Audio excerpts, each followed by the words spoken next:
ప్రజల్లో వ్యతిరేకత 6 నెలలకే ఈ స్థాయిలో ప్రజల్లో వ్యతిరేకత ఉన్న ప్రభుత్వం బహుశా నాకు తెలిసి దేశ చరిత్రలో ఏది ఉండదు, ఒక ఈ ప్రభుత్వమే తప్ప.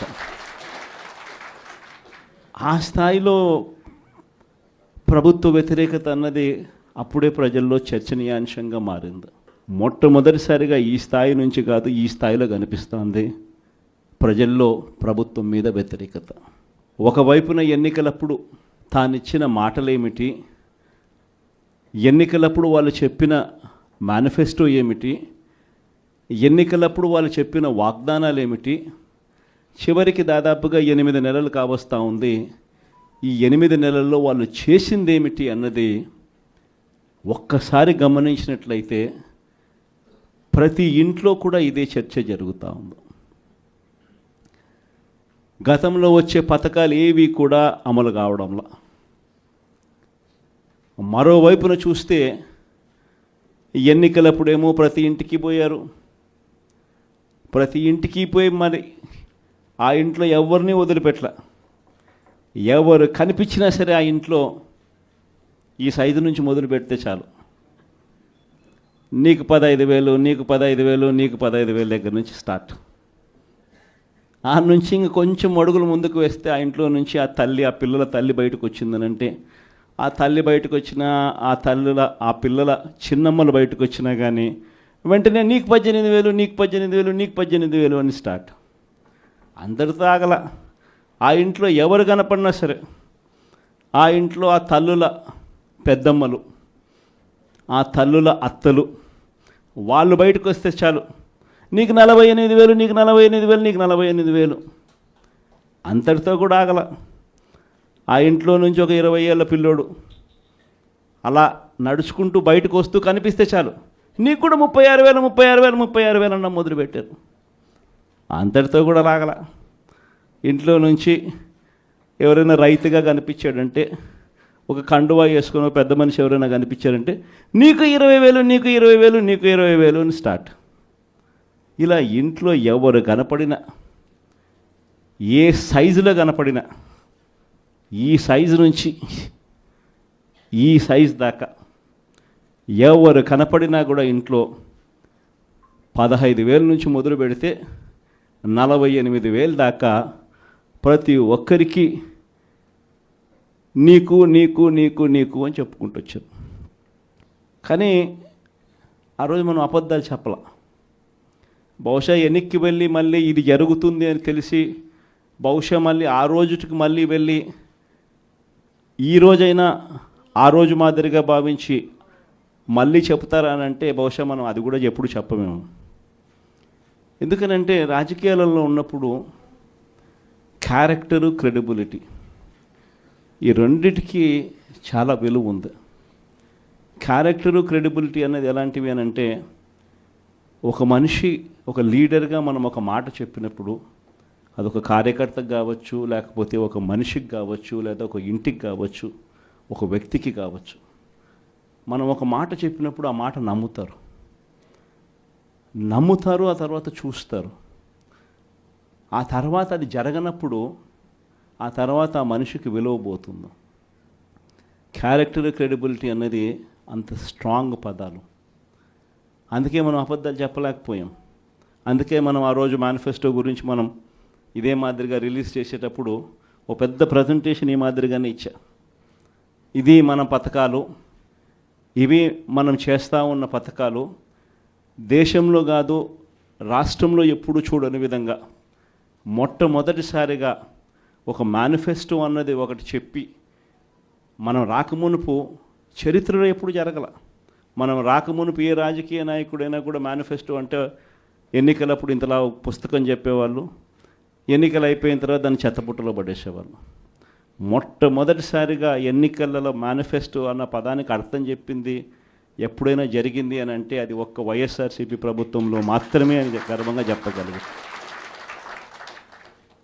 అంత గొప్పగా దేశంలో ఎప్పుడు జరగని విధంగా బడ్జెట్ ప్రవేశపెట్టేటప్పుడే సంక్షేమ క్యాలెండర్ కూడా రిలీజ్ చేస్తూ ఏ నెలలో ఏ పథకం మనం అమలు చేస్తామో ముందే చెప్పి ఆ పథకాన్ని తూచా తప్పకుండా ఆ నెలలో నేరుగా బటన్ నొక్కి నా అక్క చెల్లెమ్మల ముఖాలలో సంతోషాన్ని చూడాలని చెప్పి తాపత్రయపడిన ప్రభుత్వం దేశ చరిత్రలో ఏదైనా ఉంది అని అంటే అది ఒక్క వైఎస్ఆర్సీపీ ప్రభుత్వం మాత్రమే అని చెప్పగలుగుతాం. నిజంగా అదే విషయాలన్నీ కూడా చెప్పి చూపించాం. ఇది రాష్ట్ర బడ్జెటు. ఈ మాదిరిగా మనం చేసుకుంటూ పోతా ఉంటే మనకి ఇంత ఖర్చు అవుతూ ఉంది. చంద్రబాబు నాయుడు గారు చెప్తా ఉన్నట్టు ఇవన్నీ చెప్తా ఉన్నాడు, సూపర్ 6 అని, సూపర్ 7 అని. ఆయన చెప్పిన పథకాలన్నీ అమలు చేయాలి అని అంటే 1,72,000 కోట్లు కావాలి. ఇది అయ్యే పనులు కాదు, ఆయన చెప్తా ఉండేవి అబద్ధాలు, మోసాలు అని చెప్పి ఇదే మాటలు నేను చెప్పా. ఇదే మాటలే నేను చెప్పా. ఎన్నికలప్పుడు బహుశా ప్రతి సభలో కూడా ఇదే చెప్పా. చంద్రబాబు నాయుడు నమ్మడము అని అంటే చంద్రముఖిని నిద్ర లేపడమే అని చెప్పా. చంద్రబాబు నాయుడు నమ్మడము అని అంటే పులి నోట్లో తలకాయ పెట్టడమే అని కూడా చెప్పిన. ఈరోజు ఆ రోజు నేను అన్న మాటలు, ఆ రోజు సభల్లో నేను అన్న మాటలు ఈరోజు ప్లే చేసి చూస్తే, ఈరోజు ఆ వీడియో క్లిప్పింగ్లన్నీ మళ్ళీ వింటే జగన్ ఎంత కరెక్ట్గా చెప్పినాడబ్బా అని చెప్పి ఈరోజు ఎవరైనా అనుకునే పరిస్థితి. ఈరోజు ప్రతి ఇంట్లో పరిస్థితి ఏమిటి అని అంటే, ఇంతకుముందు మనం పథకాలన్నీ ఇచ్చేటివన్నీ ఇస్తూ ఉంటుంది. ప్రతి నెల ఏదో ఒక పథకం ద్వారా ఏదో ఒక మేలు జరిగించే కార్యక్రమం జరుగుతూ ఉన్నది. జగన్ కన్నప్పుడు కనీసం పలావన్నా పెడతా అన్నాడు. జగన్ పోయాడు, చంద్రబాబు నాయుడు వచ్చాడు, బిర్యానీ పెడతానన్నాడు. చివరికి బిర్యానీ పోయింది, పలావ్ పోయింది, 2 పోయినా ఈ పొద్దు అని చెప్పి ఈరోజు ప్రతి ఇంట్లో కూడా ఈరోజు చర్చనీయాంశంగా మారింది. ఈరోజు చంద్రబాబు నాయుడు చెప్పిన ప్రతి పథకం కూడా, ఇంతకుముందు మనకు ఇప్పటికి చంద్రబాబు నాయుడుకి తేడా ఏమిటి? ఇంతకుముందు ఒక 7 నెలల కిందటకు పోయి చూస్తే జగన్ ప్రభుత్వం ఉన్నది, మన ప్రభుత్వం ఉన్నది. మన ప్రభుత్వంలో మరి ఎందుకు ప్రతి పథకము ఎటువంటి ఇబ్బంది లేకుండా ప్రజలకు అన్నీ కూడా డోర్ డెలివరీ జరుగుతూ ప్రజలందరి ముఖంలో సంతోషాన్ని చూస్తూ ప్రతి పథకం ఎందుకు ఎలా అమలు అయింది? మరి చంద్రబాబు నాయుడు వచ్చినాడు, తేడా ఒక్క ముఖ్యమంత్రి ఒకడే మారాడు. మరి ఎందుకు చంద్రబాబు నాయుడు చేయలేకపోతా ఉన్నాడు? ఈ అంశం అన్నది ప్రతి ఇంట్లో ఇప్పటికే చర్చనీయాంశమైంది. ఏం తేడా ఉంది? ఒక ముఖ్యమంత్రి ఒకడే మారాడు. మరి జగన్ హయాంలో ఇవన్నీ ఎందుకు జరిగాయి?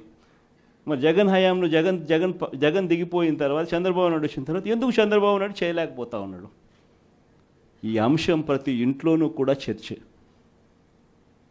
నిజంగా చంద్రబాబు నాయుడు చెప్పిన హామీలు, వాగ్దానాలన్నీ గాలికి ఎగిరిపోయాయి.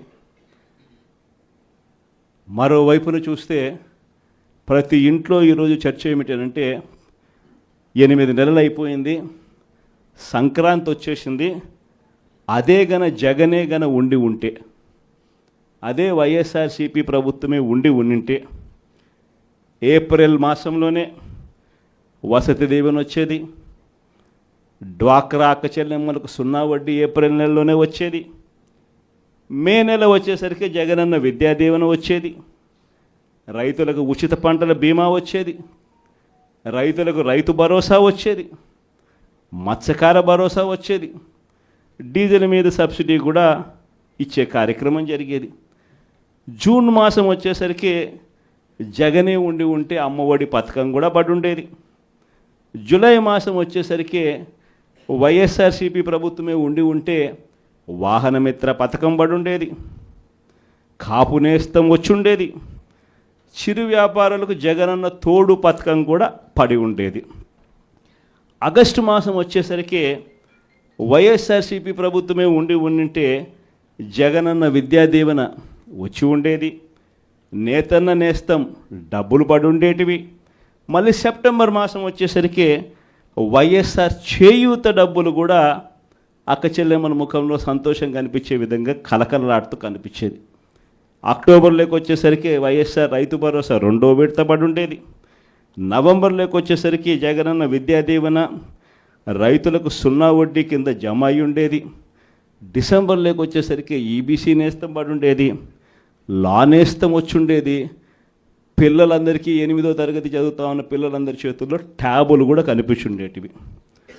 జనవరికి వచ్చేసరికి రైతులకు మళ్ళీ చివరి దఫా రైతు భరోసా సొమ్ము పడి ఉండేది. చిరు వ్యాపారాలకు జగనన్న తోడు అందుండేది. సంక్రాంతి సమయానికల్లా అక్క చెల్లెమ్మలకు ఆసరా కూడా పడి ఉండేది. ఇవన్నీ నేను ఎందుకు చెప్తా ఉన్నానంటే, ఫిబ్రవరిలోకి వచ్చేసరికి విద్యా దీవెన, జగనన్న చేదోడు, ఒకే ఒక చేంజ్. ఇది 5 సంవత్సరాలు మనం ప్రతి సంవత్సరం ప్రతి నెల ఈ మాదిరిగానే షెడ్యూల్ ఇచ్చి ఈ మాదిరిగానే చేసి చూపించడం. మారిందల్లా కేవలం ముఖ్యమంత్రి ఒకటే. ఈరోజు మరి ఎందుకు జరగడంలా ఈ చర్చ ప్రతి ఇంట్లో కూడా ఇప్పటికే స్టార్ట్ అయింది. ఈరోజు ఏ ఎంపీటీసీ అయినా, ఏ జెడ్పీటీసీ అయినా, ఏ రాజకీయ నాయకుడైనా కూడా చిన్న స్థాయి నుంచి, సర్పంచ్ స్థాయి నుంచి, ఎమ్మెల్యేగా ఓడిపోయిన స్థాయి నుంచి ఏ నాయకుడైనా కూడా, వైఎస్ఆర్సీపీకి సంబంధించిన ఏ నాయకుడైనా గర్వంగా తలెత్తుకుని ఏ ఇంటికైనా పోగలుగుతాడు. గర్వంగా తలెత్తుకుని ఏ ఇంటికైనా పోగలుగుతాడు. కారణం ఏమిటనంటే, మనం ఏదైతే చెప్పామో అది చేసి చూపించడం. వీళ్ళ మాదిరి మోసం చేయలా, వీళ్ళ మాదిరి అబద్ధాలు చెప్పలా, వీళ్ళ మాదిరి అధికారం కోసం ఏ గడ్డైనా కూడా తినేదానికి సిద్ధంగా మనం లేము అని చెప్పి సంకేతం ఇచ్చినాం. వైఎస్ఆర్సీపీ కార్యకర్తగా కాలర్ ఎగిరేసుకొని ప్రతి ఇంటికి వెళ్ళే ధైర్యం ఒక వైఎస్ఆర్సీపీ కార్యకర్తకు మాత్రమే ఉంది. ఇదే 8 నెలలు అయిపోయింది. తెలుగుదేశం పార్టీ కార్యకర్తలు ఏ ఇంటికి కూడా పోలేని పరిస్థితి, ఏ ఇంటికి వాళ్ళు వెళ్ళే పరిస్థితి, ఏ ధైర్యము వాళ్ళకు లేదు. ఎందుకనంటే ఏ ఇంటికి వాళ్ళు వెళ్ళినా కూడా ఇంత చిన్న పిల్లోడి దగ్గర నుంచి ఇంత పెద్ద వయసులో ఉన్న వాళ్ళు సైతం ప్రతి ఒక్కరూ కూడా ప్రశ్నిస్తారు చంద్రబాబు నాయుడు గారి కార్యకర్తలను. మా 15,000 ఏమైందని చెప్పి చిన్నపిల్లలు అంటారు, మా 18,000 ఏమైందని చెప్పి ఆ తల్లులు అంటారు, మా 48,000 ఏమైందని చెప్పి ఆ అత్తలు పెద్దమ్మలు అంటారు, మా 20,000 ఏమైందని రైతులంతా ఉన్నారు, మా 36,000 ఏమైందని పిల్లలు అంటా ఉన్నారు. ఏ ఒక్కరూ కూడా ప్రశ్నించేదానికి రెడీగా ఉన్న పరిస్థితిలో వీళ్ళు పోలేని పరిస్థితిలో కనిపిస్తూ ఉంది. ఒకవైపున ఇవన్నీ కనిపిస్తూ ఉన్నాయి, రెండో వైపున ఏం కనిపిస్తూ ఉందో, బాధుడే బాధుడు. బహుశా ఎప్పుడూ ఎవరికి ధైర్యం కూడా చేయలేరేమో. 6 నెలలు కూడా తిరక్క మునిపే ఏకంగా 15,000 కోట్ల రూపాయలు కరెంటు ఛార్జీల బాధుడే బాధుడు అనే కార్యక్రమం ఒక చంద్రబాబు నాయుడు గారు మాత్రమే చేయగలుగుతారేమో. బహుశా ఇంకెవరూ చేసేదానికి ధైర్యం కూడా సరిపోతేమో. కానీ ఈరోజు చూస్తే కరెంటు బిల్లులు చూస్తే బాధుడే బాధుడు కార్యక్రమం కనిపిస్తూ ఉంది. కరెంటు బిల్లులు ఒక్కటే కాదు, ఇలా ఏది చూసినా కూడా గ్రామీణ రోడ్లలో ఇక రాబోయే రోజుల్లో టోల్ అంట. అంటే గ్రామీణ రోడ్లలో వెహికల్స్ ప్రయాణం చేస్తూ ఉంటే నేషనల్ హైవేల మీద టోల్ కట్టే పరిస్థితి చూసినాం. ఇప్పుడు గ్రామీణ రోడ్లలో కూడా టోల్ వసూలు చేసే కార్యక్రమాలకు చంద్రబాబు నాయుడు శ్రీకారం చుడతా ఉన్నాడు. ఇంతటితో అయిపోలే, సబ్ రిజిస్ట్రార్ ఆఫీసుకు పోతే రిజిస్ట్రేషన్ ఫీజులు పెంచే కార్యక్రమంతో మొదలు పెడితే మొట్టమొదటిసారిగా రిజిస్ట్రేషన్ ఫీజులే కాదు, రిజిస్ట్రేషన్ ఫీజులు స్థలాల మీదనే కాదు, రిజిస్ట్రేషన్ ఫీజులు ఆ స్థలాల్లో ఉన్న ఆ ఇళ్ళ మీద కూడా. మామూలుగా ఇంటి విలువ ఒక 20 ఏళ్ళు స్థలంలో ఒక ఇల్లు ఉంటాయి, 20 ఏళ్ళ తర్వాత ఆ ఇంటి విలువ ఎంత అంటే 0. ఎందుకనంటే ఆ ఇంటికి ఏం విలువ ఉంటుంది, 20 ఏళ్ళ ఇల్లు 15 ఏళ్ళ ఇల్లు అని అంటే. కానీ అట్ట కాదు, ఆ ఇల్లు ఉంటే చాలు, ఆ ఇంటికి కూడా మొట్టమొదటిసారిగా రేట్లు వాటికి కూడా పెంచి సబ్ రిజిస్టర్ ఆఫీస్లో ఇప్పుడు విలువ కట్టే కార్యక్రమాలు చేస్తూ ఉన్నారు. ఇలా ఏది తీసుకున్నా కూడా బాధుడే బాధుడుగా అనిపిస్తూ ఉంది. మరోవైపున చూస్తే చదువుకుంటా ఉన్న పిల్లలకు ఫీజులు అందడంలా, చదువుకుంటా ఉన్న పిల్లలకు మామూలుగా జనవరి, ఫిబ్రవరి, మార్చికి సంబంధించిన క్వార్టర్కి సంబంధించిన విద్యా దీవెన మామూలుగా మేలో ఇవ్వాలి, ఏప్రిల్లో వెరిఫికేషన్ చేయాలి, మేలో మామూలుగా ఫీజులు వెనక్కి ఇవ్వాలి, ఫీజులు ఇవ్వాలి ఆ పిల్లల తల్లుల ఖాతాల్లోకి. మనం ఉంటే అదే జరిగేది. జనవరి, ఫిబ్రవరి, మార్చికి సంబంధించి ఏప్రిల్లో వెరిఫికేషన్ చేసి మేలో ఇచ్చే పరిస్థితి. కానీ మొట్టమొదటిసారిగా ఎవ్రీ క్వార్టర్ అంటే ప్రతి 3 నెలలకు ఒకసారి మన హయాంలో చదివించే తల్లిదండ్రుల ముఖంలో చిరునవ్వు చూస్తూ ఏ పిల్లాడి చదువు కూడా ఆగిపోకుండా అడుగులు వేస్తూ ప్రతి 3 నెలలకు ఒకసారి మనం ఫీజులు ఇస్తూ ఉన్న కార్యక్రమం విద్యా దీవెన వసతి దీవెన కింద మనం ఇస్తూ ఉంటే ఈరోజు మొట్టమొదటిసారిగా జనవరి ఫిబ్రవరి మార్చి బాయ్, ఏప్రిల్ మే జూన్ బాయ్, జూలై ఆగస్ట్ సెప్టెంబర్ బాయ్, అక్టోబర్ నవంబర్ డిసెంబర్ బాయ్, మొత్తం 4 క్వార్టర్స్కి సంబంధించిన ఫీజులు 700 కోట్లు ఇంటూ 4 అంటే 2800 కోట్లు డ్యూ. వసతి దీవెన కింద మామూలుగా ప్రతి సంవత్సరం ఏప్రిల్ మాసంలో 1100 కోట్లు మనం బటన్ నొక్కి నేరుగా పిల్లల చేతుల్లో పెడతా ఉంటే అది పాయ. మొత్తానికి విద్యా దీవెన వసతి దీవెన కింద 3900 కోట్ల రూపాయలు చంద్రబాబు నాయుడు గారు ప్రభుత్వం వచ్చిన తర్వాత ఫీజులు అందక మొట్టమొదటిసారిగా పిల్లలు చదువులు మానేస్తూ ఉన్న పరిస్థితులు ఈరోజు కనిపిస్తూ ఉంది.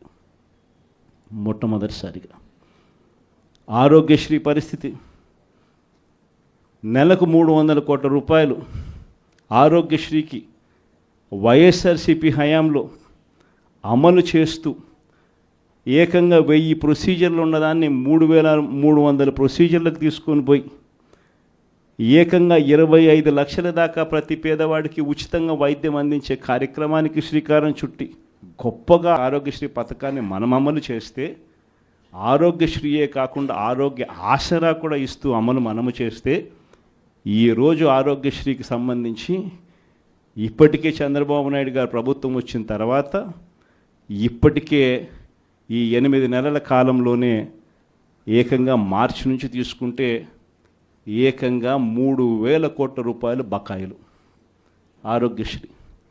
ఏ పేదవాడు హాస్పిటల్కు పోలేని పరిస్థితి, ఏ పేదవాడు హాస్పిటల్కి వెళ్ళినా కూడా నెట్వర్క్ హాస్పిటల్స్లో ఈరోజు ఫ్రీగా పేదవాడికి వైద్యం చేసే పరిస్థితి ఎక్కడా లేదు. ఈరోజు వైద్య రంగానికి సంబంధించిన పరిస్థితి ఇది. వ్యవసాయ రంగానికి సంబంధించి పరిస్థితి చూస్తే ఉచిత పంటల బీమా గాలికి ఎగిరిపోయింది, ఆర్బీకే నిర్వీర్యమైపోయాయి, ఈ క్రాప్ అన్నది కనిపించడంలా, రైతు భరోసా కింద రైతులకు పెట్టుబడి సహాయం కింద మన హయాంలో రైతులకు తోడుగా ఉంటూ రైతుకు అండగా ఉంటూ పెట్టుబడి సహాయంతో తోడుగా అందిస్తూ ఉంటే పెట్టుబడి సహాయం ఇచ్చేది పక్కకి వెళ్ళిపోయింది. ఆయన ఇస్తానన్న 20,000 రూపాయలు గాలికి ఎగిరిపోయింది. అసలు ప్రభుత్వం అంటే ఏమిటి? విద్య, వైద్యం, వ్యవసాయం, ఈ 3 రంగాలతో పాటు గవర్నెన్స్, ఈ 4 రంగాలను చూసుకోవడమే ప్రభుత్వం అంటే బాధ్యత. ఈ 4 రంగాల పరిస్థితి ఈరోజు ఎలా ఉందా?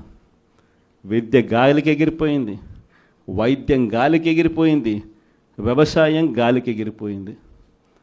ఈరోజు గవర్నెన్స్ చూద్దామనంటే రెడ్ బుక్ రాజ్యం జరుగుతూ ఉంది. ట్రాన్స్పరెంట్గా డోర్ టు డోర్ డెలివరీ జరిగే పరిస్థితి నుంచి, ఇంటి వద్దకే పాలన దగ్గర నుంచి ఈరోజు తెలుగుదేశం పార్టీ కార్యకర్తల చుట్టూ తిరగాల్సిన పాలన మళ్ళీ స్టార్ట్ అయింది. ఈరోజు జరుగుతూ ఉన్న గవర్నెన్స్.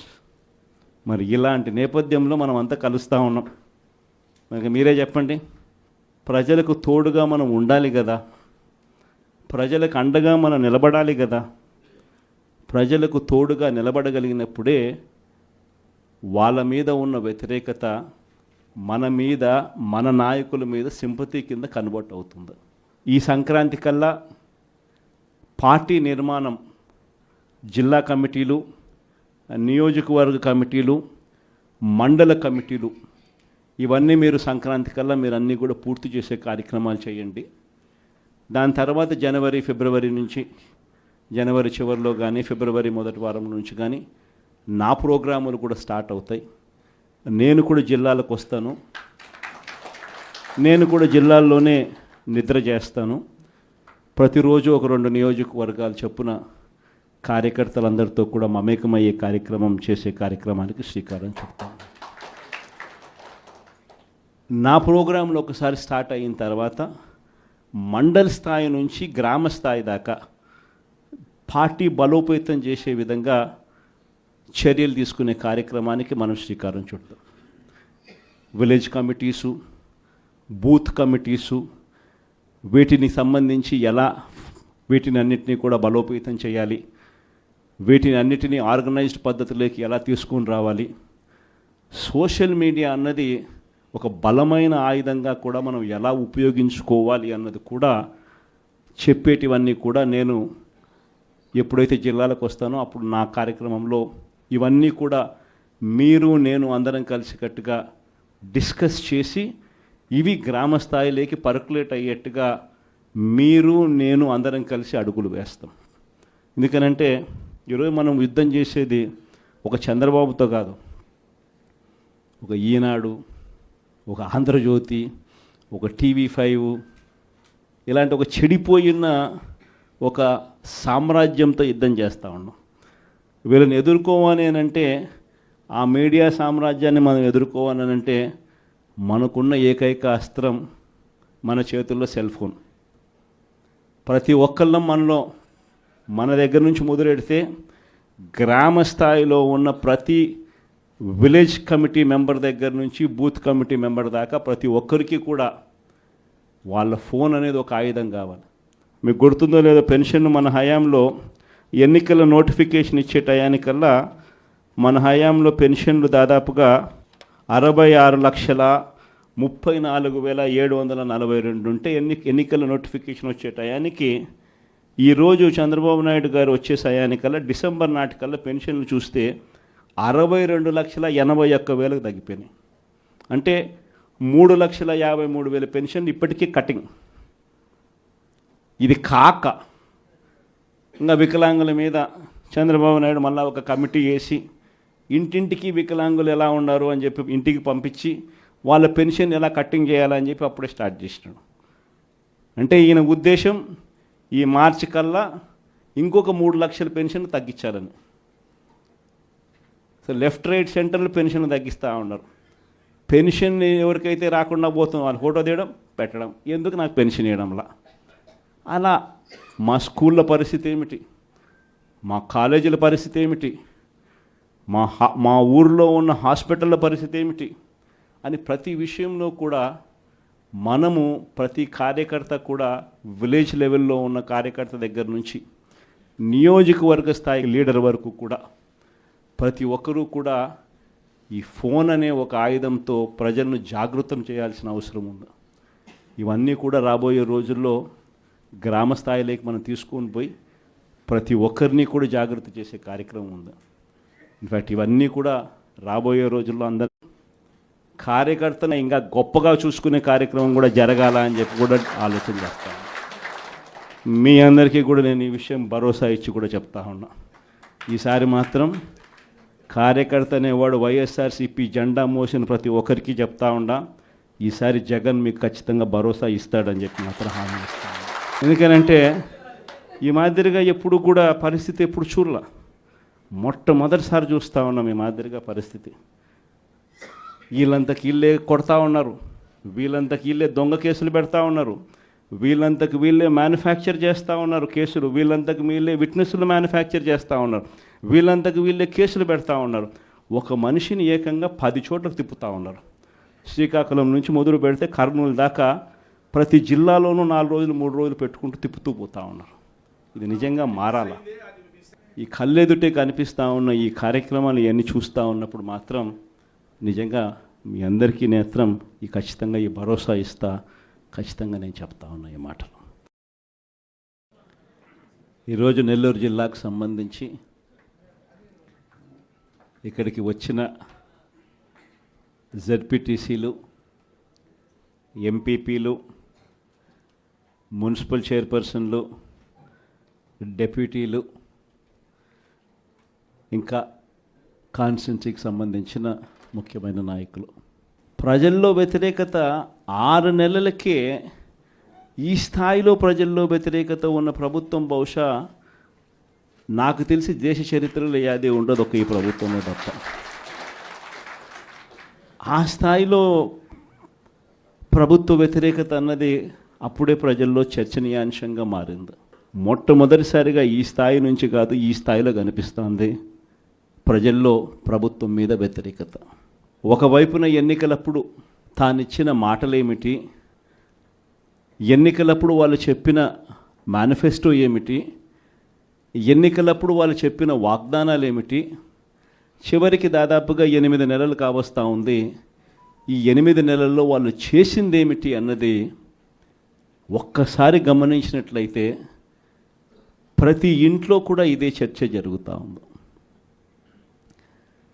గతంలో వచ్చే పథకాలు ఏవి కూడా అమలు కావడంలా. మరోవైపున చూస్తే ఎన్నికలప్పుడేమో ప్రతి ఇంటికి పోయారు. ప్రతి ఇంటికి పోయి మరి ఆ ఇంట్లో ఎవరిని వదిలిపెట్టల. ఎవరు కనిపించినా సరే ఆ ఇంట్లో ఈ సైజు నుంచి మొదలు పెడితే చాలు, నీకు 15,000, నీకు 15,000, నీకు 15,000 దగ్గర నుంచి స్టార్ట్. ఆ నుంచి ఇంక కొంచెం అడుగులు ముందుకు వేస్తే ఆ ఇంట్లో నుంచి ఆ పిల్లల తల్లి బయటకు వచ్చిందనంటే, ఆ తల్లి బయటకు వచ్చినా, ఆ పిల్లల చిన్నమ్మలు బయటకు వచ్చినా కానీ వెంటనే నీకు 18,000, నీకు 18,000, నీకు 18,000 అని స్టార్ట్. అందరితో ఆగల. ఆ ఇంట్లో ఎవరు కనపడినా సరే ఆ ఇంట్లో ఆ తల్లుల పెద్దమ్మలు, ఆ తల్లుల అత్తలు వాళ్ళు బయటకు వస్తే చాలు, నీకు 48,000, నీకు 48,000, నీకు 48,000. అంతటితో కూడా ఆగల. ఆ ఇంట్లో నుంచి ఒక 20 ఏళ్ళ పిల్లోడు అలా నడుచుకుంటూ బయటకు వస్తూ కనిపిస్తే చాలు, నీకు కూడా 36,000, 36,000, 36,000 అన్న మొదలుపెట్టారు. అంతటితో కూడా రాగల. ఇంట్లో నుంచి ఎవరైనా రైతుగా కనిపించాడంటే, ఒక కండువా వేసుకుని పెద్ద మనిషి ఎవరైనా కనిపించారంటే, నీకు 20,000, నీకు 20,000, నీకు 20,000 అని స్టార్ట్. ఇలా ఇంట్లో ఎవరు కనపడినా, ఏ సైజులో కనపడినా, ఈ సైజు నుంచి ఈ సైజు దాకా ఎవరు కనపడినా కూడా ఇంట్లో 15,000 నుంచి మొదలు పెడితే 48,000 దాకా ప్రతి ఒక్కరికి నీకు నీకు నీకు నీకు అని చెప్పుకుంటూ వచ్చారు. కానీ ఆ రోజు మనం అబద్ధాలు చెప్పాల. బహుశా వెనక్కి వెళ్ళి మళ్ళీ ఇది జరుగుతుంది అని తెలిసి బహుశా మళ్ళీ ఆ రోజుకి మళ్ళీ వెళ్ళి ఈ రోజైనా ఆ రోజు మాదిరిగా భావించి మళ్ళీ చెప్తారా అని అంటే బహుశా మనం అది కూడా ఎప్పుడు చెప్పమేము. ఎందుకనంటే రాజకీయాలలో ఉన్నప్పుడు క్యారెక్టరు, క్రెడిబిలిటీ ఈ రెండిటికి చాలా విలువ ఉంది. క్యారెక్టరు, క్రెడిబిలిటీ అనేది ఎలాంటివి అని అంటే, ఒక మనిషి ఒక లీడర్గా మనం ఒక మాట చెప్పినప్పుడు అదొక కార్యకర్తకు కావచ్చు, లేకపోతే ఒక మనిషికి కావచ్చు, లేదా ఒక ఇంటికి కావచ్చు, ఒక వ్యక్తికి కావచ్చు, మనం ఒక మాట చెప్పినప్పుడు ఆ మాట నమ్ముతారు, ఆ తర్వాత చూస్తారు. ఆ తర్వాత అది జరగనప్పుడు ఆ తర్వాత ఆ మనిషికి విలువ పోతుంది. క్యారెక్టర్, క్రెడిబిలిటీ అనేది అంత స్ట్రాంగ్ పదాలు. అందుకే మనం అబద్ధాలు చెప్పలేకపోయాం. అందుకే మనం ఆ రోజు మేనిఫెస్టో గురించి మనం ఇదే మాదిరిగా రిలీజ్ చేసేటప్పుడు ఒక పెద్ద ప్రజెంటేషన్ ఈ మాదిరిగానే ఇచ్చా. ఇది మన పథకాలు, ఇవి మనం చేస్తూ ఉన్న పథకాలు, దేశంలో కాదు రాష్ట్రంలో ఎప్పుడు చూడని విధంగా మొట్టమొదటిసారిగా ఒక మేనిఫెస్టో అన్నది ఒకటి చెప్పి, మనం రాకమునుపు చరిత్రలో ఎప్పుడు జరగల. మనం రాకమునుపు ఏ రాజకీయ నాయకుడైనా కూడా మేనిఫెస్టో అంటే ఎన్నికలప్పుడు ఇంతలా పుస్తకం చెప్పేవాళ్ళు, ఎన్నికలు అయిపోయిన తర్వాత దాన్ని చెత్తపుట్టలో పడేసేవాళ్ళు. మొట్టమొదటిసారిగా ఎన్నికలలో మేనిఫెస్టో అన్న పదానికి అర్థం చెప్పింది ఎప్పుడైనా జరిగింది అని అంటే అది ఒక్క వైఎస్ఆర్సీపీ ప్రభుత్వంలో మాత్రమే అని గర్వంగా చెప్పగలరు. అంత గొప్పగా దేశంలో ఎప్పుడు జరగని విధంగా బడ్జెట్ ప్రవేశపెట్టేటప్పుడే సంక్షేమ క్యాలెండర్ కూడా రిలీజ్ చేస్తూ ఏ నెలలో ఏ పథకం మనం అమలు చేస్తామో ముందే చెప్పి ఆ పథకాన్ని తూచా తప్పకుండా ఆ నెలలో నేరుగా బటన్ నొక్కి నా అక్క చెల్లెమ్మల ముఖాలలో సంతోషాన్ని చూడాలని చెప్పి తాపత్రయపడిన ప్రభుత్వం దేశ చరిత్రలో ఏదైనా ఉంది అని అంటే అది ఒక్క వైఎస్ఆర్సీపీ ప్రభుత్వం మాత్రమే అని చెప్పగలుగుతాం. నిజంగా అదే విషయాలన్నీ కూడా చెప్పి చూపించాం. ఇది రాష్ట్ర బడ్జెటు, ఈ మాదిరిగా మనం చేసుకుంటూ పోతూ ఉంటే మనకి ఇంత ఖర్చు అవుతూ ఉంది. చంద్రబాబు నాయుడు గారు చెప్తా ఉన్నట్టు ఇవన్నీ చెప్తా ఉన్నాడు, సూపర్ 6 అని, సూపర్ 7 అని. ఆయన చెప్పిన పథకాలన్నీ అమలు చేయాలి అని అంటే 1,72,000 కోట్లు కావాలి. ఇది అయ్యే పనులు కాదు, ఆయన చెప్తా ఉండే అబద్ధాలు, మోసాలు అని చెప్పి ఇదే మాటలు నేను చెప్పా. ఇదే మాటలే నేను చెప్పా. ఎన్నికలప్పుడు బహుశా ప్రతి సభలో కూడా ఇదే చెప్పా. చంద్రబాబు నాయుడు నమ్మడము అని అంటే చంద్రముఖిని నిద్ర లేపడమే అని చెప్పా. చంద్రబాబు నాయుడు నమ్మడము అని అంటే పులి నోట్లో తలకాయ పెట్టడమే అని కూడా చెప్పిన. ఈరోజు ఆ రోజు నేను అన్న మాటలు, ఆ రోజు సభల్లో నేను అన్న మాటలు ఈరోజు ప్లే చేసి చూస్తే, ఈరోజు ఆ వీడియో క్లిప్పింగ్లన్నీ మళ్ళీ వింటే జగన్ ఎంత కరెక్ట్గా చెప్పినాడబ్బా అని చెప్పి ఈరోజు ఎవరైనా అనుకునే పరిస్థితి. ఈరోజు ప్రతి ఇంట్లో పరిస్థితి ఏమిటి అని అంటే, ఇంతకుముందు మనం పథకాలన్నీ ఇచ్చేటివన్నీ ఇస్తూ ఉంటుంది. ప్రతి నెల ఏదో ఒక పథకం ద్వారా ఏదో ఒక మేలు జరిగించే కార్యక్రమం జరుగుతూ ఉన్నది. జగన్ కన్నప్పుడు కనీసం పలావన్నా పెడతా అన్నాడు. జగన్ పోయాడు, చంద్రబాబు నాయుడు వచ్చాడు, బిర్యానీ పెడతానన్నాడు. చివరికి బిర్యానీ పోయింది, పలావ్ పోయింది, రెండు పోయినా ఈ పొద్దు అని చెప్పి ఈరోజు ప్రతి ఇంట్లో కూడా ఈరోజు చర్చనీయాంశంగా మారింది. ఈరోజు చంద్రబాబు నాయుడు చెప్పిన ప్రతి పథకం కూడా, ఇంతకుముందు మనకు ఇప్పటికి చంద్రబాబు నాయుడుకి తేడా ఏమిటి? ఇంతకుముందు ఒక 7 నెలల కిందటకు పోయి చూస్తే జగన్ ప్రభుత్వం ఉన్నది, మన ప్రభుత్వం ఉన్నది. మన ప్రభుత్వంలో మరి ఎందుకు ప్రతి పథకము ఎటువంటి ఇబ్బంది లేకుండా ప్రజలకు అన్నీ కూడా డోర్ డెలివరీ జరుగుతూ ప్రజలందరి ముఖంలో సంతోషాన్ని చూస్తూ ప్రతి పథకం ఎందుకు ఎలా అమలు అయింది? మరి చంద్రబాబు నాయుడు వచ్చినాడు, తేడా ఒక్క ముఖ్యమంత్రి ఒకడే మారాడు. మరి ఎందుకు చంద్రబాబు నాయుడు చేయలేకపోతా ఉన్నాడు? ఈ అంశం అన్నది ప్రతి ఇంట్లో ఇప్పటికే చర్చనీయాంశమైంది. ఏం తేడా ఉంది? ఒక ముఖ్యమంత్రి ఒకడే మారాడు.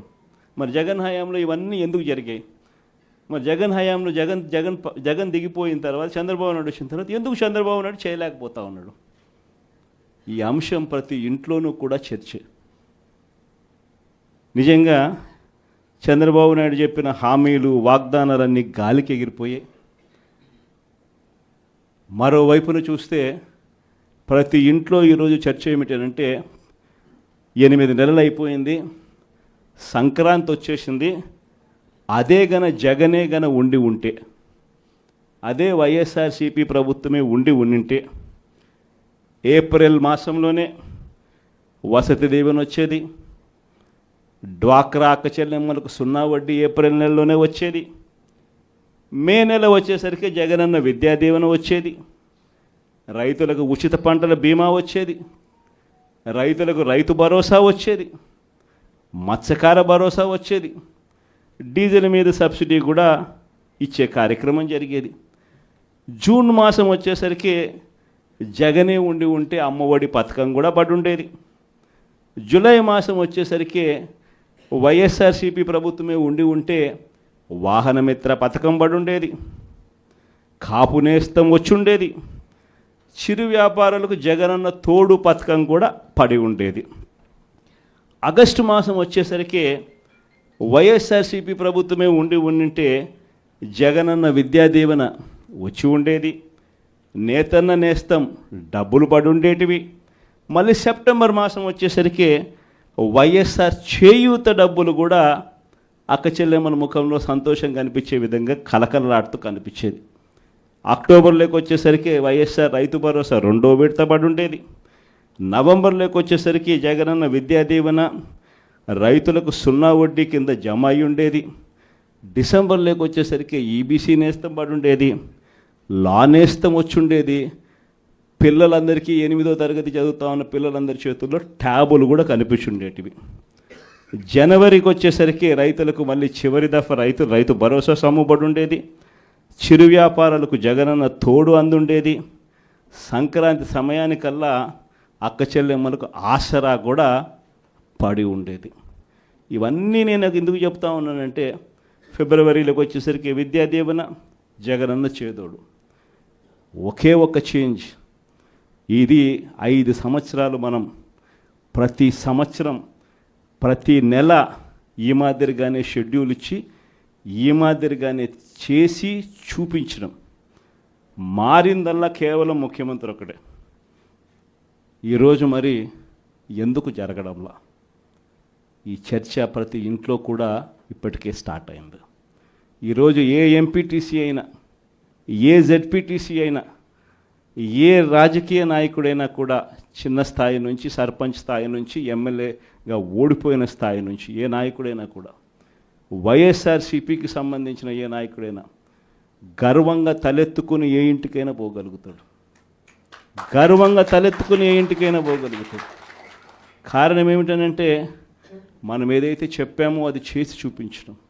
వీళ్ళ మాదిరి మోసం చేయలా, వీళ్ళ మాదిరి అబద్ధాలు చెప్పలా, వీళ్ళ మాదిరి అధికారం కోసం ఏ గడ్డైనా కూడా తినేదానికి సిద్ధంగా మనం లేము అని చెప్పి సంకేతం ఇచ్చినాం. వైఎస్ఆర్సీపీ కార్యకర్తగా కాలర్ ఎగిరేసుకొని ప్రతి ఇంటికి వెళ్ళే ధైర్యం ఒక వైఎస్ఆర్సీపీ కార్యకర్తకు మాత్రమే ఉంది. ఇదే 8 నెలలు అయిపోయింది. తెలుగుదేశం పార్టీ కార్యకర్తలు ఏ ఇంటికి కూడా పోలేని పరిస్థితి, ఏ ఇంటికి వాళ్ళు వెళ్ళే పరిస్థితి, ఏ ధైర్యము వాళ్ళకు లేదు.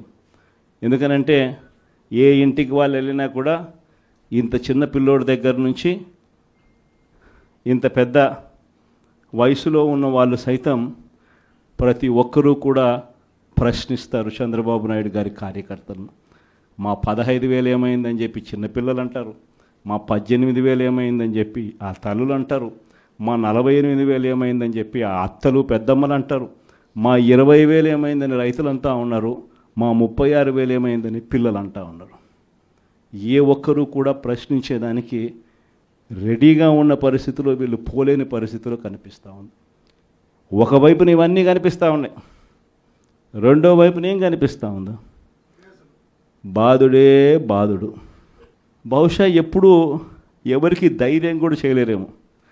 6 నెలలు కూడా తిరక్క మునిపే ఏకంగా 15,000 కోట్ల రూపాయలు కరెంటు ఛార్జీల బాధుడే బాధుడు అనే కార్యక్రమం ఒక చంద్రబాబు నాయుడు గారు మాత్రమే చేయగలుగుతారేమో. బహుశా ఇంకెవరూ చేసేదానికి ధైర్యం కూడా సరిపోతేమో. కానీ ఈరోజు చూస్తే కరెంటు బిల్లులు చూస్తే బాధుడే బాధుడు కార్యక్రమం కనిపిస్తూ ఉంది. కరెంటు బిల్లులు ఒక్కటే కాదు, ఇలా ఏది చూసినా కూడా గ్రామీణ రోడ్లలో ఇక రాబోయే రోజుల్లో టోల్ అంట. అంటే గ్రామీణ రోడ్లలో వెహికల్స్ ప్రయాణం చేస్తూ ఉంటే నేషనల్ హైవేల మీద టోల్ కట్టే పరిస్థితి చూసినాం. ఇప్పుడు గ్రామీణ రోడ్లలో కూడా టోల్ వసూలు చేసే కార్యక్రమాలకు చంద్రబాబు నాయుడు శ్రీకారం చుడతా ఉన్నాడు. ఇంతటితో అయిపోలే. సబ్ రిజిస్టర్ ఆఫీసుకు పోతే రిజిస్ట్రేషన్ ఫీజులు పెంచే కార్యక్రమంతో మొదలు పెడితే మొట్టమొదటిసారిగా రిజిస్ట్రేషన్ ఫీజులే కాదు, రిజిస్ట్రేషన్ ఫీజులు స్థలాల మీదనే కాదు, రిజిస్ట్రేషన్ ఫీజులు ఆ స్థలాల్లో ఉన్న ఆ ఇళ్ళ మీద కూడా. మామూలుగా ఇంటి విలువ ఒక 20 ఏళ్ళు స్థలంలో ఒక ఇల్లు ఉంటాయి, 20 ఏళ్ళ తర్వాత ఆ ఇంటి విలువ ఎంత అంటే 0. ఎందుకనంటే ఆ ఇంటికి ఏం విలువ ఉంటుంది? 20 ఏళ్ళ ఇల్లు, 15 ఏళ్ళ ఇల్లు అని అంటే. కానీ అట్ట కాదు, ఆ ఇల్లు ఉంటే చాలు, ఆ ఇంటికి కూడా మొట్టమొదటిసారిగా రేట్లు వాటికి కూడా పెంచి సబ్ రిజిస్టర్ ఆఫీస్లో ఇప్పుడు విలువ కట్టే కార్యక్రమాలు చేస్తూ ఉన్నారు. ఇలా ఏది తీసుకున్నా కూడా బాధుడే బాధుడుగా అనిపిస్తూ ఉంది. మరోవైపున చూస్తే చదువుకుంటా ఉన్న పిల్లలకు ఫీజులు అందడంలా. చదువుకుంటా ఉన్న పిల్లలకు మామూలుగా జనవరి, ఫిబ్రవరి, మార్చికి సంబంధించిన క్వార్టర్కి సంబంధించిన విద్యా దీవెన మామూలుగా మేలో ఇవ్వాలి, ఏప్రిల్లో వెరిఫికేషన్ చేయాలి, మేలో మామూలుగా ఫీజులు వెనక్కి ఇవ్వాలి, ఫీజులు ఇవ్వాలి ఆ పిల్లల తల్లుల ఖాతాల్లోకి. మనం ఉంటే అదే జరిగేది. జనవరి, ఫిబ్రవరి, మార్చికి సంబంధించి ఏప్రిల్లో వెరిఫికేషన్ చేసి మేలో ఇచ్చే పరిస్థితి. కానీ మొట్టమొదటిసారిగా ఎవ్రీ క్వార్టర్, అంటే ప్రతి 3 నెలలకు ఒకసారి మన హయాంలో చదివించే తల్లిదండ్రుల ముఖంలో చిరునవ్వు చూస్తూ, ఏ పిల్లాడి చదువు కూడా ఆగిపోకుండా అడుగులు వేస్తూ ప్రతి 3 నెలలకు ఒకసారి మనం ఫీజులు ఇస్తూ ఉన్న కార్యక్రమం విద్యా దీవెన, వసతి దీవెన కింద మనం ఇస్తూ ఉంటే, ఈరోజు మొట్టమొదటిసారిగా జనవరి, ఫిబ్రవరి, మార్చ్ బాయ్, ఏప్రిల్, మే, జూన్ బాయ్, జూలై, ఆగస్ట్, సెప్టెంబర్ బాయ్, అక్టోబర్, నవంబర్, డిసెంబర్ బాయ్, మొత్తం 4 క్వార్టర్స్కి సంబంధించిన ఫీజులు 700 కోట్లు ఇంటూ 4 అంటే 2,800 కోట్లు డ్యూ.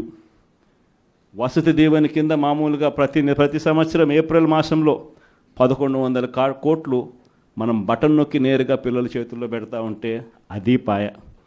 మొత్తానికి విద్యా దీవెన వసతి దీవెన కింద 3,900 కోట్ల రూపాయలు చంద్రబాబు నాయుడు గారు ప్రభుత్వం వచ్చిన తర్వాత ఫీజులు అందక మొట్టమొదటిసారిగా పిల్లలు చదువులు మానేస్తూ ఉన్న పరిస్థితి ఈరోజు కనిపిస్తూ ఉంది. మొట్టమొదటిసారిగా ఆరోగ్యశ్రీ పరిస్థితి, నెలకు 300 కోట్ల రూపాయలు ఆరోగ్యశ్రీకి వైఎస్ఆర్సీపీ హయాంలో అమలు చేస్తూ ఏకంగా 1000 ప్రొసీజర్లు ఉన్నదాన్ని 3,300 ప్రొసీజర్లకు తీసుకొని పోయి ఏకంగా 25 లక్షల దాకా ప్రతి పేదవాడికి ఉచితంగా వైద్యం అందించే కార్యక్రమానికి శ్రీకారం చుట్టి గొప్పగా ఆరోగ్యశ్రీ పథకాన్ని మనం అమలు చేస్తే, ఆరోగ్యశ్రీయే కాకుండా ఆరోగ్య ఆసరా కూడా ఇస్తూ మనము చేస్తే, ఈరోజు ఆరోగ్యశ్రీకి సంబంధించి ఇప్పటికే చంద్రబాబు నాయుడు గారు ప్రభుత్వం వచ్చిన తర్వాత ఇప్పటికే ఈ 8 నెలల కాలంలోనే ఏకంగా మార్చి నుంచి తీసుకుంటే ఏకంగా 3,000 కోట్ల రూపాయలు బకాయిలు ఆరోగ్యశ్రీ. ఏ పేదవాడు హాస్పిటల్కు పోలేని పరిస్థితి, ఏ పేదవాడు హాస్పిటల్కి వెళ్ళినా కూడా నెట్వర్క్ హాస్పిటల్స్లో ఈరోజు ఫ్రీగా పేదవాడికి వైద్యం చేసే పరిస్థితి ఎక్కడా లేదు. ఈరోజు వైద్య రంగానికి సంబంధించిన పరిస్థితి ఇది. వ్యవసాయ రంగానికి సంబంధించి పరిస్థితి చూస్తే ఉచిత పంటల బీమా గాలికి ఎగిరిపోయింది, ఆర్బీకే నిర్వీర్యమైపోయాయి, ఈ క్రాప్ అన్నది కనిపించడంలా, రైతు భరోసా కింద రైతులకు పెట్టుబడి సహాయం కింద మన హయాంలో రైతులకు తోడుగా ఉంటూ రైతుకు అండగా ఉంటూ పెట్టుబడి సహాయంతో తోడుగా అందిస్తూ ఉంటే పెట్టుబడి సహాయం ఇచ్చేది పక్కకి వెళ్ళిపోయింది. ఆయన ఇస్తానన్న 20,000 రూపాయలు గాలికి ఎగిరిపోయింది. అసలు ప్రభుత్వం అంటే ఏమిటి? విద్య, వైద్యం, వ్యవసాయం, ఈ 3 రంగాలతో పాటు గవర్నెన్స్, ఈ 4 రంగాలను చూసుకోవడమే ప్రభుత్వం అంటే బాధ్యత. ఈ 4 రంగాల పరిస్థితి ఈరోజు ఎలా ఉందా? విద్య గాలికి ఎగిరిపోయింది, వైద్యం గాలికి ఎగిరిపోయింది, వ్యవసాయం గాలికి ఎగిరిపోయింది. ఈరోజు గవర్నెన్స్ చూద్దామనంటే రెడ్ బుక్ రాజ్యం జరుగుతూ ఉంది. ట్రాన్స్పరెంట్గా డోర్ టు డోర్ డెలివరీ జరిగే పరిస్థితి నుంచి, ఇంటి వద్దకే పాలన దగ్గర నుంచి ఈరోజు తెలుగుదేశం పార్టీ కార్యకర్తల చుట్టూ తిరగాల్సిన పాలన మళ్ళీ స్టార్ట్ అయింది. ఈరోజు జరుగుతూ ఉన్న గవర్నెన్స్. మరి ఇలాంటి నేపథ్యంలో మనం అంతా కలుస్తూ ఉన్నాం. మరి మీరే చెప్పండి, ప్రజలకు తోడుగా మనం ఉండాలి కదా, ప్రజలకు అండగా మనం నిలబడాలి కదా. ప్రజలకు తోడుగా నిలబడగలిగినప్పుడే వాళ్ళ మీద ఉన్న వ్యతిరేకత మన మీద, మన నాయకుల మీద సింపతి కింద కన్వర్ట్ అవుతుంది. ఈ సంక్రాంతి కల్లా పార్టీ నిర్మాణం, జిల్లా కమిటీలు, నియోజకవర్గ కమిటీలు, మండల కమిటీలు, ఇవన్నీ మీరు సంక్రాంతి కల్లా మీరు అన్నీ కూడా పూర్తి చేసే కార్యక్రమాలు చేయండి. దాని తర్వాత జనవరి, ఫిబ్రవరి నుంచి, జనవరి చివరిలో కానీ ఫిబ్రవరి మొదటి వారం నుంచి కానీ నా ప్రోగ్రాములు కూడా స్టార్ట్ అవుతాయి. నేను కూడా జిల్లాలకు వస్తాను, నేను కూడా జిల్లాల్లోనే నిద్ర చేస్తాను. ప్రతిరోజు ఒక 2 నియోజకవర్గాలు చొప్పున కార్యకర్తలందరితో కూడా మమేకమయ్యే కార్యక్రమం చేసే కార్యక్రమానికి శ్రీకారం చుడతాను. నా ప్రోగ్రాంలో ఒకసారి స్టార్ట్ అయిన తర్వాత మండల స్థాయి నుంచి గ్రామ స్థాయి దాకా పార్టీ బలోపేతం చేసే విధంగా చర్యలు తీసుకునే కార్యక్రమానికి మనం శ్రీకారం చుడతాం. విలేజ్ కమిటీసు, బూత్ కమిటీసు, వీటిని సంబంధించి ఎలా వీటిని అన్నిటినీ కూడా బలోపేతం చేయాలి, వీటిని అన్నిటినీ ఆర్గనైజ్డ్ పద్ధతిలోకి ఎలా తీసుకుని రావాలి.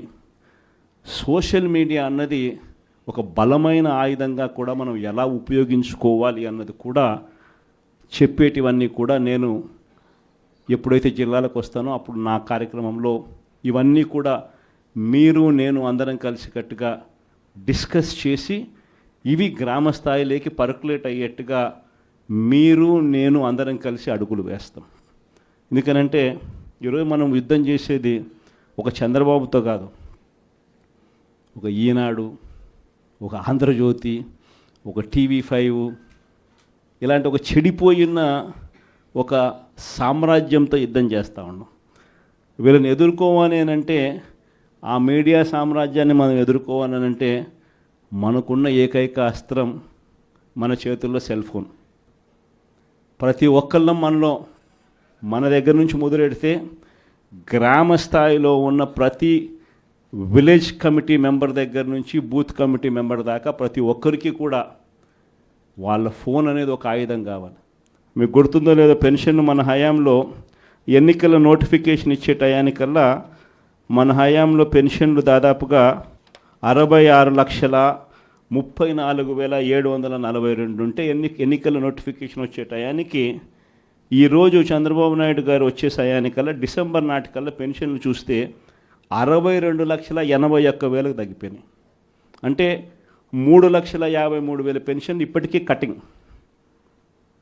ఇది కాక ఇంకా వికలాంగుల మీద చంద్రబాబు నాయుడు మళ్ళీ ఒక కమిటీ వేసి ఇంటింటికి వికలాంగులు ఎలా ఉన్నారు అని చెప్పి ఇంటికి పంపించి వాళ్ళ పెన్షన్ ఎలా కట్టింగ్ చేయాలని చెప్పి అప్పుడే స్టార్ట్ చేసినాడు. అంటే ఈయన ఉద్దేశం ఈ మార్చి కల్లా ఇంకొక 3 లక్షల పెన్షన్ తగ్గించాలని. సో లెఫ్ట్ రైట్ సెంటర్లు పెన్షన్ తగ్గిస్తూ ఉన్నారు. పెన్షన్ ఎవరికైతే రాకుండా పోతుందో వాళ్ళు ఫోటో తీయడం పెట్టడం, ఎందుకు నాకు పెన్షన్ ఇవ్వడంలా.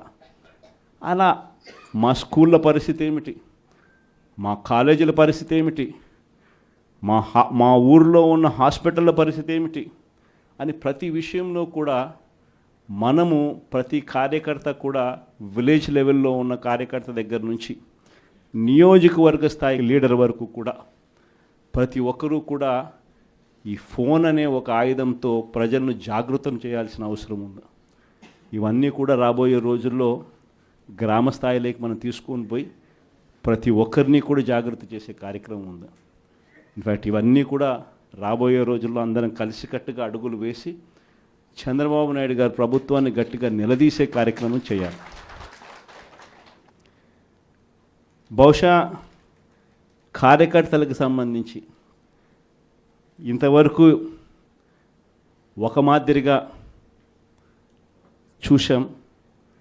కార్యకర్తలను ఇక్కడ కాదు, కార్యకర్తను ఇంకా గొప్పగా చూసుకునే కార్యక్రమం కూడా జరగాల అని చెప్పి కూడా ఆలోచన చేస్తాను. మీ అందరికీ కూడా నేను ఈ విషయం భరోసా ఇచ్చి కూడా చెప్తా ఉన్నా. ఈసారి మాత్రం కార్యకర్త అనేవాడు వైఎస్ఆర్సీపీ జెండా మోసిన ప్రతి ఒక్కరికి చెప్తా ఉండా, ఈసారి జగన్ మీకు ఖచ్చితంగా భరోసా ఇస్తాడని చెప్పి మాత్రం హామీ ఇస్తాను. ఎందుకనంటే ఈ మాదిరిగా ఎప్పుడు కూడా పరిస్థితి ఎప్పుడు చూడలా, మొట్టమొదటిసారి చూస్తూ ఉన్నాం ఈ మాదిరిగా పరిస్థితి. వీళ్ళంతకు వీళ్ళే కొడతా ఉన్నారు, వీళ్ళంతకు వీళ్ళే దొంగ కేసులు పెడతా ఉన్నారు, వీళ్ళంతకు వీళ్ళే మ్యానుఫ్యాక్చర్ చేస్తూ ఉన్నారు కేసులు, వీళ్ళంతకు వీళ్ళే విట్నెస్లు మ్యానుఫ్యాక్చర్ చేస్తూ ఉన్నారు, వీళ్ళంతకు వీళ్ళే కేసులు పెడతా ఉన్నారు. ఒక మనిషిని ఏకంగా 10 చోట్లకు తిప్పుతూ ఉన్నారు. శ్రీకాకుళం నుంచి మొదలు పెడితే కర్నూలు దాకా ప్రతి జిల్లాలోనూ 4 రోజులు 3 రోజులు పెట్టుకుంటూ తిప్పుతూ పోతూ ఉన్నారు. ఇది నిజంగా మారాలా? ఈ కళ్ళెదుటే కనిపిస్తూ ఉన్న ఈ కార్యక్రమాలు ఇవన్నీ చూస్తూ ఉన్నప్పుడు మాత్రం నిజంగా మీ అందరికీ నేత్రం ఖచ్చితంగా ఈ భరోసా ఇస్తా, ఖచ్చితంగా నేను చెప్తా ఉన్నా ఈ మాటలు.